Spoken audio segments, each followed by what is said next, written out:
Hello friends, study hacking hack channel में आप सभी का स्वागत है। आज का जो हमारा टॉपिक रहेगा वो होगा, जैसे हम प्रीवियस वीडियो में कर रहे थे एक टॉपिक बीम सर्च एल्गोरिथम इन एआई, जिसके अंदर हमने बीम सर्च एल्गोरिथम का इंट्रोडक्शन पार्ट डिस्कस किया विद एन एग्जांपल। आज हम करने जा रहे हैं एल्गोरिथम ऑफ बीम सर्च कि बीम सर्च के एक्चुअल में एल्गोरिथम है क्या। वो तो हमने नॉर्मली एज एग्जांपल देख लिया था कि नॉर्मल वर्क कैसे करता है। अगर मैं एग्जांपल आ जाए 3 to 4 मार्क्स में, तब हम कर सकते हैं। बट अगर आपको 16 to 8 मार्क्स का क्वेश्चन अगर आया तो आपको एल्गोरिथम भी साथ में लिखनी पड़ेगी। वो एल्गोरिथम क्या है, लिखने से पहले समझना पड़ेगा। तो आज इस वीडियो में हम उसी एल्गोरिथम को डिस्कस करने जा रहे हैं। वीडियो के साथ बने रहे। तो चलिए वीडियो को स्टार्ट करते हैं और देखते हैं एल्गोरिथम। फर्स्ट स्टेप जो आता है इस एल्गोरिथम का वो ये आता है, suppose the width of the beam is W. यानी कि हमें क्या करना है, हमें डब्ल्यू की वैल्यू को सेट करना है, विड्थ सेट करनी है, जिसमें हम ये देखेंगे कि जितने भी लेवल्स हैं एक ट्री के अंदर, हर एक लेवल पर से हमने कितने नोड्स को सिलेक्ट करना है, कितने बेस्ट नंबर ऑफ नोड्स को सिलेक्ट करना है। अगर हमने कहा टॉप 2 को सिलेक्ट करना है तो टॉप 2 सिलेक्ट होंगे हर एक लेवल पे से, चाहे लेवल 1 हो, 2 हो, 3 हो, 4 हो। अगर उतने लेवल पे जितने आप नोड्स को सिलेक्ट कर रहे हो उतने नोड एग्जिस्ट करते हैं, देन आप सिलेक्ट कर सकते हो। अब ये तो है नहीं, अगर 6 नोड एग्जिस्ट करते हैं लेवल 2, 3, 4 पर, तो आप 6 के 6 को सिलेक्ट करोगे, फिर तो इस एल्गोरिथम का कोई मतलब ही नहीं रहा।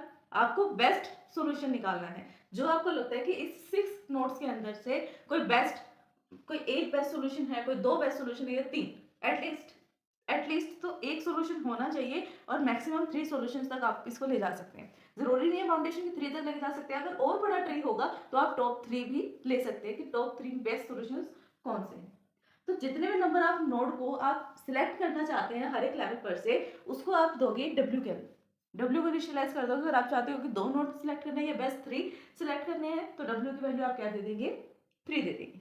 तो इसमें आया next step, put the initial node on the list start. अब यहाँ पर हम लिस्ट का यूज कर रहे हैं जिसका नेम है स्टार्ट। क्या नेम है लिस्ट का, स्टार्ट। जो भी इनिशियल नोड होगा हमारे ट्री का, इनिशियल नोड क्या है यहाँ पर, रूट नोड। तो रूट नोड को उठाकर हम कहाँ डाल देंगे, स्टार्ट में। स्टार्ट नाम की जो लिस्ट है उसके अंदर डाल देंगे ट्री के रूट नोड को। ये भी क्लियर हुआ। नेक्स्ट स्टेप थर्ड स्टेप पर आप क्या कर रहे हैं, चेक करेंगे कि क्या आपकी जो स्टार्ट नाम से लिस्ट है वो एम्प्टी तो नहीं है। अगर एम्प्टी होगी, यानी कि देखो अब लिस्ट के अंदर आपने क्या डाला, रूट नोड। अगर रूट नोड लिस्ट में है तो ठीक है। अगर वो लिस्ट अभी भी एम्प्टी है, इसका मीनिंग ये है कि रूट नोड आपका एग्जिस्ट ही नहीं करता, रूट नोड है ही नहीं। अगर रूट नोड नहीं है तो ट्री तो वैसे भी नहीं है, क्योंकि रूट नोड के बिना ट्री क्या हम बना सकते हैं, नहीं बना सकते। सबसे पहले रूट नोड होगा, रूट नोड फिर आगे फर्दर लेवल्स होंगे, चाहे रूट नोड के एक या दो चाइल्ड ही क्यों ना हो, बट रूट नोड एग्जिस्ट करना मस्ट है। अगर रूट नोड नहीं है देन आप वहीं पे एल्गोरिथम को टर्मिनेट कर देंगे, सर्चिंग आगे फर्दर कर ही नहीं सकते। किस पे सर्च करोगे, जब आपका रूट नोड नहीं है तो रूट नोड नहीं है तो ट्री भी नहीं है ना। तो दो कंडीशंस यहाँ पर आप चेक करेंगे कि क्या आपकी जो स्टार्ट नाम से लिस्ट है वो एम्प्टी है, या फिर ऐसा भी हो सकता है कि जिस नोड को आपने स्टार्ट नाम की लिस्ट में डाला है, स्टार्ट नाम की लिस्ट में किसे डाला है, रूट नोड को। क्या आपका रूट नोड ही गोल नोड है जिसपे आप जाना चाहते हैं। अगर ऐसा है तब भी आप कंडीशन को टर्मिनेट कर देंगे। दो कंडीशन है जिस पर आप कंडीशन को टर्मिनेट करेंगे, सर्च को स्टॉप करेंगे। या तो आपकी लिस्ट एम्प्टी है, या फिर लिस्ट में जो आपका नोड पड़ा हुआ है वही आपका गोल नोड है। ठीक है, यहाँ पर टर्मिनेट हो जाएगा। अगर ऐसा नहीं है, ये तो इफ वाली कंडीशन है ना कि इफ ऐसा है तो टर्मिनेट कर दो, अगर नहीं है तो एल्स की कंडीशन भी कुछ होगी। एल्स की कंडीशन सिंपल है कि नेक्स्ट फर्दर स्टेप्स को मूव ऑन करो। ठीक है, नेक्स्ट वाले स्टेप पर चलिए। नेक्स्ट स्टेप आता है आपको फोर्थ स्टेप। फोर्थ स्टेप में क्या है, remove the node from the start. जो आपका लिस्ट है स्टार्ट नेम से, उसके अंदर जो भी नोड है अभी एट द टाइम, जो भी नोड उसके अंदर है उसको रिमूव कर दो। और क्या करो, call this node as X, और उस नोड को नेम दे दो कि ये एक्स नोड है। अब सर्च के अंदर कौन सा था, स्टार्ट नाम से जो लिस्ट है उसके अंदर कौन सा नोड था, रूट नोड। रूट नोड को हमने स्टार्ट नाम की लिस्ट से रिमूव कर दिया और उस रूट नोड को एक नेम दे दिया एक्स, कॉल दिस एक्स। ठीक है, नेक्स्ट स्टेप, फिफ्थ स्टेप पर जाओ। अब आप वापस से चेक करेंगे कि क्या आपका जो आपने एक्स बनाया है, जिसको आपने एक्स सेलेक्ट किया है, एक्स किसको सेलेक्ट किया, जो आपने स्टार्ट नाम की लिस्ट से बाहर निकाला है नोड उसे, कि क्या आपने जो एक्स को लेट करा है वही आपका गोल नोड है। दोबारा चेक करा उसने कि जो आप एक्स बोल रहे हो कि अच्छा ये एक्स की वैल्यू है पर्टिकुलर नोड, तो वो नोड जो है क्या वो वही आपका गोल नोड है। अगर वही गोल नोड है तो स्टॉप कर जाएंगे, टर्मिनेट कर देंगे और बोलेंगे वी गेट द सक्सेस, हमें सक्सेस मिल गई और ये टर्मिनेट हम करने हैं। अगर सक्सेस ही मिल गई तो आप क्या करोगे, टर्मिनेट ही करोगे और तो कुछ नहीं करोगे, उसके आगे फर्दर तो नहीं सर्च करोगे ना जब आपको आपका रिजल्ट मिल गया। तो यहाँ पर सक्सेस को रिटर्न करेंगे और टर्मिनेट कर देंगे, ये इफ की कंडीशन। अगर ऐसा नहीं है तो कुछ और करेंगे, एक्स गोल नोड नहीं है तो आगे सर्चिंग करनी पड़ेगी, आगे सर्च कैसे करेंगे, एल्स पार्ट पर जाएंगे। इफ अगर ऐसा नहीं है तो जो नोड एक्स है सक्सेसर्स, अगर आपका एक्स नोड जो है वो गोल नोड नहीं है तो इतना तो होगा ना कि उसके सक्सेसर्स है, चेक करो कि क्या उसके सक्सेसर हैं, अगर हैं यानी कि उसके चाइल्ड हैं, अगर चाइल्ड्स हैं then generate all of them, तो उन सबके सबको सर्च करो या ट्रैवर्स करो and find the heuristic value, और उनकी ह्यूरिस्टिक वैल्यू निकालो कि हमें फर्दर किस वाले रास्ते पर जाना चाहिए।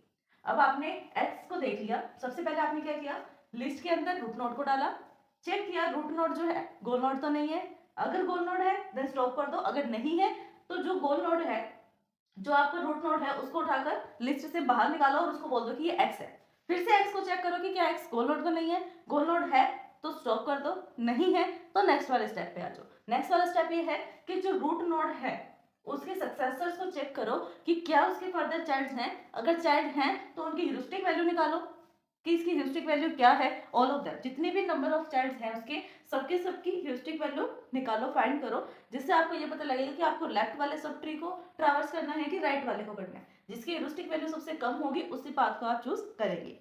Next, add at the tail of the star, और जैसे जैसे आप उन एलिमेंट्स की ह्यूरिस्टिक वैल्यू फाइंड आउट कर रहे हैं उसके अंदर से जिसकी सबसे कम वैल्यू है उसको end of the start, start क्या है यहाँ पर, लिस्ट है, लिस्ट के टेल साइड पे जहां से हम इंसर्ट करते हैं वहां से ऐड करते रहो जिसकी ह्यूरिस्टिक वैल्यू कम है।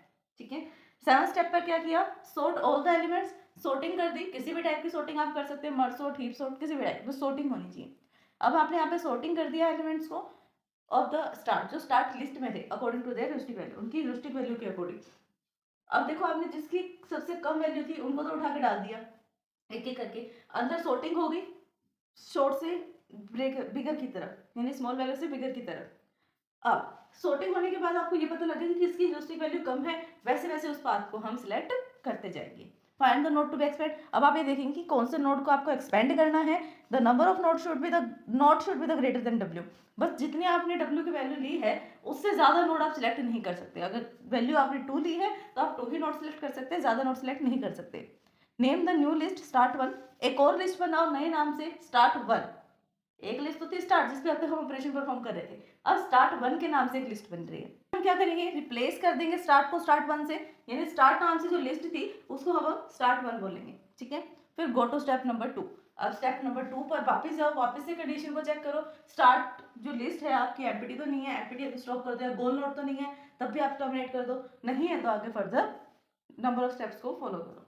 ठीक है, यही था हमारा, तो फ्रेंड्स यही था हमारा आज का टॉपिक जिसके अंदर हमने बीम सर्च एल्गोरिदम को डिस्कस किया। आई होप कि आपको वीडियो समझ में आई होगी, एल्गोरिदम समझ में आई होगी, क्लियर होगा ईच एंड एवरी टॉपिक। अगर फिर भी इस वीडियो को समझने में आपको कोई भी डाउट आता है देन आप हमें कमेंट कर सकते हैं। वीडियो पसंद आए तो लाइक शेयर सब्सक्राइब करना, कमेंट करना ना भूलें। Thanks for watching my video.